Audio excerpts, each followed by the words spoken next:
Bonjour à vous tous, fidèles de cette émission Téléchoco. Bienvenue donc sur LCF, la chaîne du futur. Dimanche 22 mars 2015, nous parlerons de la date et de ces événements. Et comme tous les dimanches, nous parlerons également cinéma avec notre invité Steven Aff, le réalisateur togolais. Ensuite, il y aura la forme fashion, conseil santé tous à la cuisine. Et nous terminerons avec les 3C pour parler donc du thème de ce matin, la violence.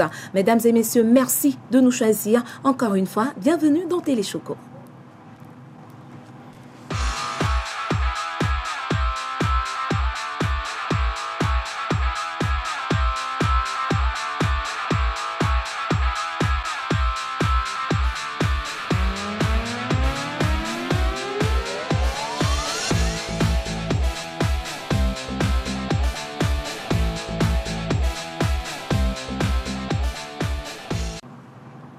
La date du jour, c'est donc le 22 mars. Quels sont ces événements qui se sont produits un 22 mars un peu partout dans le monde entier? Réponse donc avec notre ami Roger Amémavor. Bonjour Roger. Bonjour Fatima, comment tu vas? Bien, merci. Et toi? Ah oui, ça va très bien. On dit souvent après la pluie, c'est le beau temps. Voilà, même s'il y a après la pluie, il y a quand même l'inondation quelque part, c'est le beau temps. Donc dans le beau temps, on ne peut que bien se sentir. Et je me sens très bien. Dieu merci. Et donc, ce matin? Ce matin, nous sommes aujourd'hui le 22 mars, dimanche le 22 mars 2015, et c'est la journée mondiale de l'eau. La journée mondiale de l'eau. Oui. Donc, aujourd'hui, on doit consommer beaucoup d'eau alors. Oui, on doit prendre au moins 22 litres d'eau avant la fin de la journée. 22 litres d'eau avant la fin de la journée. Voilà. C'est possible, tu peux le faire? Je ne crois pas, non, mais attends, c'est pas évident. Hein? Ça veut dire que tu ne fêtes pas l'eau, toi. Tu peux consommer combien de litres d'eau par jour? Qu'est-ce qui est conseillé? Je crois que c'est 1,5 litre d'eau minimum. Donc, c'est ce que tu veux prendre? Oui, 1,5 litre d'eau minimum par jour. Bon, ben c'est comme tu veux. Nous sommes en démocratie. Voilà. Et dire qu'il y en a même qui n'ont pas accès à l'eau. Exactement, oui. Il y en a qui n'ont pas accès à l'eau. Voilà pourquoi une telle journée. Voilà. C'est une journée qui est instituée par l'ONU depuis 1992, lors du sommet de Rio, au Brésil, là où on était la dernière fois pour l'anniversaire de Ronaldinho. Voilà. C'était hier. Ah oui, voilà, c'était même hier. Ah, mais les souvenirs sont déjà vagues là. C'est bizarre. Ok, donc c'est institué depuis 1992. Les gouvernements du monde ont quand même trouvé bon de s'asseoir pour réfléchir un peu sur l'eau, la gestion de l'eau, que ce soit pour les histoires de catastrophes naturelles ou que ce soit l'accès à l'eau potable. Donc c'est un peu ça le sommet de Rio. Et déjà en février 1993, la journée a été adoptée, mais la célébration ne commencera que un 22 décembre 1993. Donc c'est la journée où on fait le point pour voir ce qui a été fait, ce qui n'a pas été fait, essayer de voir les progrès, essayer de voir comment est-ce qu'on peut améliorer.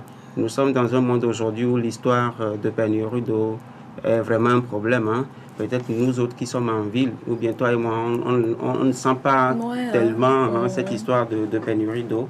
Mais quand on va dans les milieux reculés, c'est tout un problème. Il faut marcher sur des kilomètres pour pouvoir chercher de l'eau.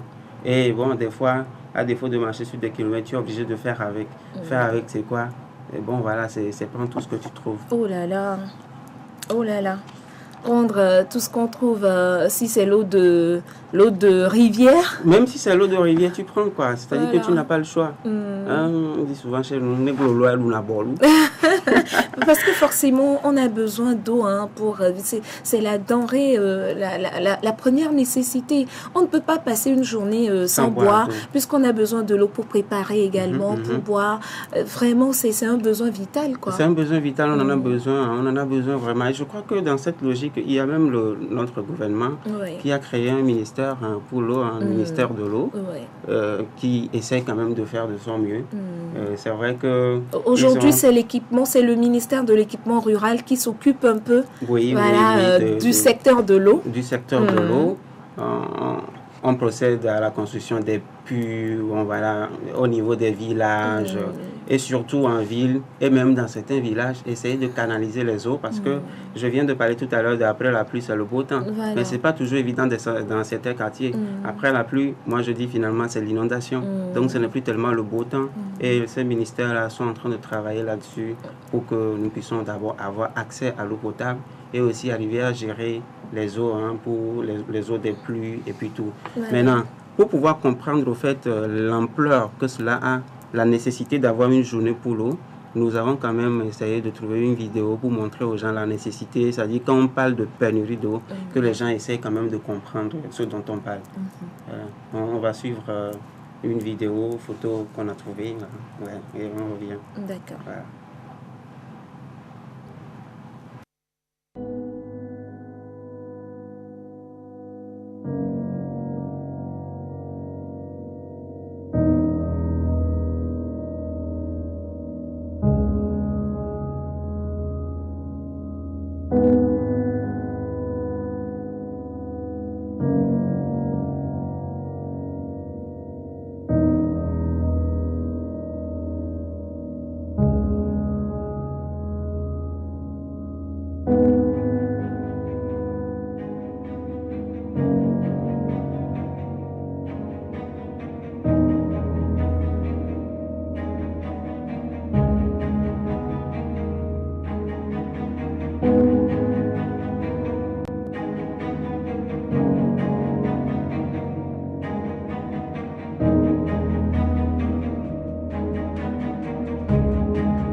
Quelques images pour illustrer donc cette journée mondiale de l'eau célébrée depuis 1993. Oui, depuis 1993. Ouais. Et déjà, quand nous suivons les images, c'est triste, quoi. On a la chair de poule, que les gens n'arrivent pas à trouver de l'eau potable. C'est vraiment triste. Et c'est l'occasion même d'appeler à la bonne foi de tout et chacun de nous.